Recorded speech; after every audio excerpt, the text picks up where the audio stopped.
Tennessee Valley. So glad you're tuned in to Channel 3 Eyewitness News today. I'm Latrice Curry. And I'm John Martin. Today is Monday, February 6, 2017. Let's go ahead and bring in David Carnes for a look at today's forecast. Good morning, David. Hey guys, good morning to you. Looking at a little bit of rain moving our way this later morning into the afternoon hours, and then maybe some good thunderstorms for tomorrow. Outside we go. We're also dealing with some patchy, dense fog east of town, north of the city as well, and a little bit of fog trying to work its way into Chattanooga. But you can see it's those outlying areas that are really getting hit with the low visibility there. 42 in Chattanooga, 39 in Cleveland. It is 36 degrees in Dalton.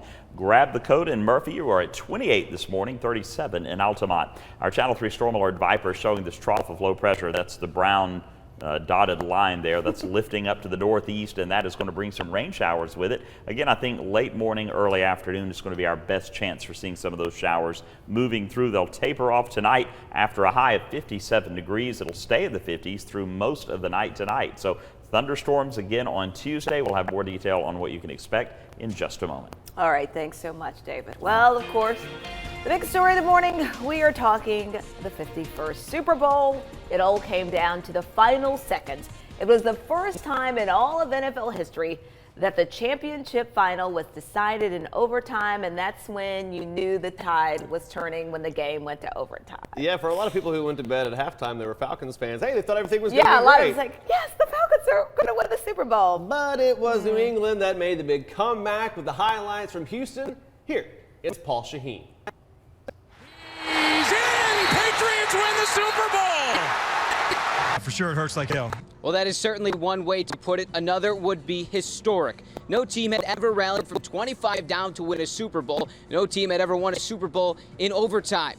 But Tom Brady and the New England Patriots used Super Bowl 51 to rewrite a few things as the Atlanta Falcons end up on the wrong side of history. Here's how it played out. There's a look at Dan Quinn in just his second year on the job. His defense was storming early. They stripped LeGarrette Blount in the second quarter. Falcons recover, and that leads to points and a heavy dose of Devontae Freeman, who would finish the drive. Huge cutback to 7-0 Falcons. Atlanta would force a punt, get it back. The Patriots double Julio Jones. Matt Ryan finds the mismatch. It's Austin Hooper in the end zone. What a pass. 14-0. Nearing the half, Tom Brady did not see Robert Alford running for days. 82-yard pick six. Brady's third postseason INT. His first career postseason pick six. 21-0 Atlanta. The second half would start with an exchange of punts. The Dirty Birds work it into the red zone. Matty Ice hits yet another option. It's Tevin Coleman. And he had the angle, 28-3. Yes, 28-3, but the Patriots rally, scoring 17 unanswered. Brady to Amendola, two-point conversion was good. Just like that, it's an 8-point game. But 17 unanswered turned into 25 unanswered. James White with the touchdown. Brady and Amendola for the two-point conversion, and we are headed to overtime for the first time in Super Bowl history. Pats get the ball first, and they get to marching. James White will not be denied. Pushing through Falcons and into the end zone, the Pats win Super Bowl 51, scoring 31 unanswered, 34-28. I don't think it was one thing or another. Just a couple things here and there that kind of got us off schedule, and we weren't able to overcome that. What I can tell you is how hard our guys fought. We weren't caught off guard, in terms of what they play and the style. We just didn't finish like we were capable tonight. We had opportunities as players. We had opportunities, and we made some mistakes on the field that at the end of the day ended up costing us. Again, 34-28, your final score. The New England Patriots on top of the Atlanta Falcons in Super Bowl 51. It was Tom Brady's 5th Super Bowl. He now has more than anyone else. He was previously tied with Joe Montana and Terry Bradshaw at 4. Brady was also named Super Bowl MVP. He now has 4 of those awards, more than, yeah, you guessed it, anyone else in the NFL. For one more time, I'm Paul Shaheen in Houston, Texas. All right, thanks so much there, Paul. Well, yeah, it was a tough loss for Atlanta fans. That's probably putting it mildly after going up and thinking, hey, they're winning. All right, but you know what? Let's go. They're reacting from our partners at 11 Live. You're seeing that right now. For more on this, let's bring in Channel 3's Tim Pham, who is live in Atlanta this morning. Tim, good morning. Well, good morning to you guys. A different mood here in Atlanta after yesterday's Super Bowl, some calling it heartbreak in Houston, a tough loss for Atlanta Falcon fans and not the outcome they were hoping for this morning after Super Bowl. This was a big game for Atlanta. This was only the second time the franchise has made it to a Super Bowl, and a lot of people, and as Paul said, this is the only time Super Bowl has gone into overtime, and some calling it the biggest comeback in Super Bowl history. The Patriots now hold 5 world championships, a tough reality for Atlanta fans as they wake up this morning. The last time they were in the Super Bowl was in 1998, and that didn't go in their favor either. But again, things are quiet here in Atlanta, but things lit up overnight. Words of encouragement from Atlanta Falcon fans, as you can imagine, but also a lot of disappointment. But Atlanta's mayor tweeting out, win or lose, he's still proud of the city and the team. The team also thanking fans for their unbelievable support and telling them that they will rise up next season. This season, though, marked actually the last season for them at the Georgia Dome. They'll be playing across the street here at the Mercedes-Benz Stadium. You can see here live that it's pretty shiny and sparkly. They're putting the final touches on this brand new state-of-the-art facility that will open next season. Also the home of Super Bowl 52, and they're hoping that that's going to be their good luck charm. And guys, you know, I know both of you and myself are all football fans, huge football fans, and it's really hard when your team loses, but especially when they lose at the Super Bowl. This one's going to hurt for a while for Atlanta Falcons fans, but again, they're hoping next year they'll come back strong. Reporting live in Atlanta, Tim Pham, Channel 3 Eyewitness News. And now Tim knows what it's like to be a Tennessee Vols fan. So, Tim, welcome to football in Tennessee in the South. Man. All right. Well, yeah. Yes, it is. All right, switching gears now. Some school closings to tell you about this morning due to illnesses, not the weather. Yeah, Ray County, Van Buren County, and Sweetwater City schools will all be out today and Tuesday due to so many students and teachers being sick. Ray County Superintendent says nearly 800 students missed school Friday, roughly 18% of the student body. Officials say the flu virus is moving quickly south from the counties highlighted on your screen. Hey, David. Good morning. Yeah, we were all up bleary-eyed watching the game. Yes, we are. It's kind of like bitter minute. But we're doing good Monday morning, looking at some light showers moving through late morning into the early afternoon, and warm weather also to start the week. It's 42 right now in Chattanooga, 39 Cleveland, 28. That's where the cool air is up in Murphy, North Carolina. That light rain to our southwest, that's going to be moving through the Tennessee Valley during the late morning and into the early afternoon, and then we'll see maybe a couple of sprinkles lingering into this evening before that clears out. 57 degrees for the high today in Chattanooga, Cleveland, over into Murphy, 56 Altamont. So it should be a mild day with those rain showers moving through. We do have a potential for some thunderstorms tomorrow. We'll have details on that coming up in just a few minutes, guys. Right now, here's a look at your up-to-date traffic. For that, give it over to John. All right, David, thank you so much. 6:08 on this Monday morning. You're taking a look at 153 at Bonny Oaks. There's no accidents to report on the state routes or on the interstate system right now, but we are receiving information about a car wreck, Bonny Oaks at Jersey Pike, where Michelle Heron is actually just arriving live, setting up for a live shot right now. I believe we're going to go to her right now with more information about that wreck. Michelle? Hey, good morning to you. Let's show you what's going on because this is going to impact your route. We're standing here on Bonny Oaks right next to the Safelite Auto Glass, and they're actually turning people around here. This is all because of a crash that's here at the intersection of Jersey Pike. It's shut down in all directions. Still waiting to learn some more information regarding what happened, but I do know that traffic investigators are here reconstructing this scene, so we know that it's serious. This crash happened around 2 o'clock this morning, so now 4 hours later and still no idea when these roads will be back open, but we're still gathering more details. If you have to come around this way, you're going to need to go another route. We'll have more updates throughout the morning. For now, reporting live in Chattanooga, I'm Michelle Heron, Channel 3 Eyewitness News. All right, Michelle, thank you again. This is Bonny Oaks Drive at Jersey Pike, and yes, we will keep you updated right here on Channel 3. 6:09 and coming up on Eyewitness News today, Channel 3's Jill Jelnick will have fan reaction from Houston. Plus, what's your favorite Girl Scout cookie? 'Tis the season. We'll have which cookies are most popular in our area in just a bit. Go Atlanta. We're proud you made it to the big game. Channel 3's live coverage from Houston, sponsored by Warren and Griffin and Northgate RV in Ringgold.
Welcome back. 613 services are being held today for a Nashville police officer who went into the Cumberland River while trying to save a woman.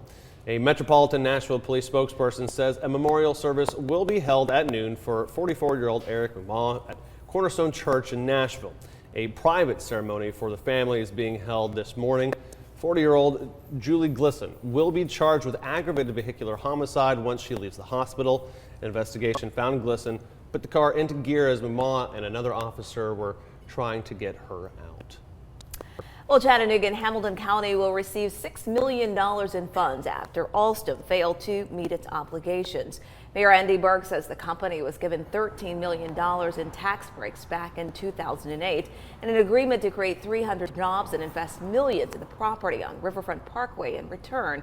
But the company broke that agreement when it closed its 3 Chattanooga facilities over the summer in an effort to cut costs. The settlement between the city, county, and the current property owner, GE Power, means the city will recover about half of those tax breaks. This is a business deal. They didn't live up to their end. And we told them, if you don't live up to your end, you need to compensate us for what we gave you that you didn't produce. And that's what we've asked them to do.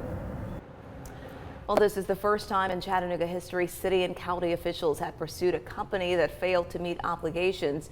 Moving forward, Mr. Burke says future pilot agreements will have a clause that would require companies to repay tax breaks in full if they fail to meet obligations. The deadline to register to vote in the Chattanooga election is today. Candidates for the next mayor are Larry Groen, David Crockett, Chris Long, and current mayor Andy Burke. And 6 of the 9 city council members will be decided. 3 are running unchallenged. Early voting starts next Wednesday. Election day is March 7th. You can find your voting location by visiting our website, wrcbtv.com. Alrighty, well, the Girl Scouts are celebrating their 100th anniversary of cookie sales. And a recent online poll shows the most popular cookie by state. And this really comes as no surprise, I think. The top pick is in most areas is Thin Mints, followed by Samoas, then Tagalongs in the Tennessee Valley. The top picks are Thin Mints for Tennessee, Samoas for Georgia, and North Carolina, Tagalongs for Alabama. If you haven't bought your cookies yet, you still got through March. Have you had any Girl Scouts ask you? I have. I've already I placed an order. My favorites, I like the Thin Mints, but I also like the trefoils too, so. I don't know what I like. I don't dislike any of them, I don't think. Probably not. They're cookies. I know. I mean, I'm a human, so I like them. I just don't know. Cookies. Yeah. All right. For more on the Super Bowl and fan reactions, of course, that is a big story of the morning. We're going to have coverage all morning. Here's Jill Jeldick in Houston. Heartbreaking for Atlanta fans, historical for Patriot fans, and just plain remarkable for football fans. From 31 unanswered points to the first overtime in championship history, Super Bowl 51 was many things to many people, but it will always be remembered as one of the best games of all time. Number 5. No doubt. This is Tom Brady's redemption. In a word, I'm emotionally scarred. I'm depressed. We had the game in our hands, and in typical Atlanta Falcon fashion, we gave it away. At no point did we think that there was a shot that we were going to lose the game. No, not at all. I thought we had it in the bag the whole time. You know, I feel like bird down, but that's okay because we will rise up. Atlanta is a city of resilience. 1995 was the last time the city of Atlanta won a professional sports championship. But now with the NFL MVP returning as well as a brand new stadium in the works, Atlanta will find a way to rise up. In Houston, Jill Jelnick, Channel 3, Eyewitness Sports. All right, well, thanks so much there, Jill. Coming up on Eyewitness News today, David will be here with a look at your forecast. Plus, we're going to let you know if there are any problems on your morning commute. Guess what? If you're in the Bonny Oaks, Jersey Pike area, big problem. We'll update you on that right after this.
Channel 3 Eyewitness News Traffic, sponsored by CHI Memorial's Mary Ellen Locher Breast Center. We offer a full spectrum of clinical and support services. For an exam, call 423-495-4040.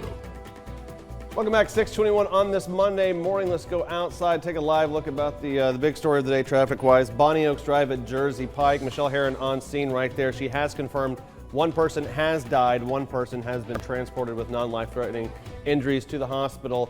Bonny Oaks at Jersey Pike. You can see police officers shutting down that intersection. Not sure who just got through there, but if Bonny Oaks and Jersey Pike is in your morning commute, you need to find an alternate route at this point, as police are again confirming one dead, one transported with non-life-threatening injuries. We'll keep you updated right here on Channel 3. Now here's David Carnes with a look at the forecast. John, thank you so much. Looking at some pretty dense fog in some of the outlying areas. Be careful of that north and east of town. Might even in the valley hit a few areas of patchy fog. Otherwise, mild today with some showers popping up during the late morning and early afternoon. We're going to see some storms potentially becoming severe on Tuesday and then warm with more showers late Wednesday night. Here's the potential for that severe weather. A slight risk of severe storms from Chattanooga up to Nashville over into Memphis. Biggest threat in this risk area is going to be heavy rain, strong winds, and an outside chance of some small hail. Really not looking at much of any of a threat of tornadoes for Tuesday, but we will need to keep a very close eye on the weather throughout the afternoon tomorrow. 42 degrees right now in Chattanooga, 39 in Cleveland. Maybe a light jacket this morning, a little bit thicker of a coat up in Murphy where it's 28 degrees right now. And you can see these showers off to our southwest. Those are going to lift northeast into the Tennessee Valley, expanding out. There's the trough of low pressure pushing all of those rain showers toward our area. Nothing severe with these. This is just rain, and that's all it's going to be. I think over the next few days, we're going to see about a half an inch to an inch of rain. Pretty widespread. We'll get our first round of showers moving through again during the late morning and early afternoon, with a few of those showers maybe lingering into the evening hours and then tapering off. We'll have another line of storms moving through Tuesday afternoon. Right around the beginning of drive time, we'll start to see them pressing through. They may weaken a bit as they move over the Tennessee Valley, but still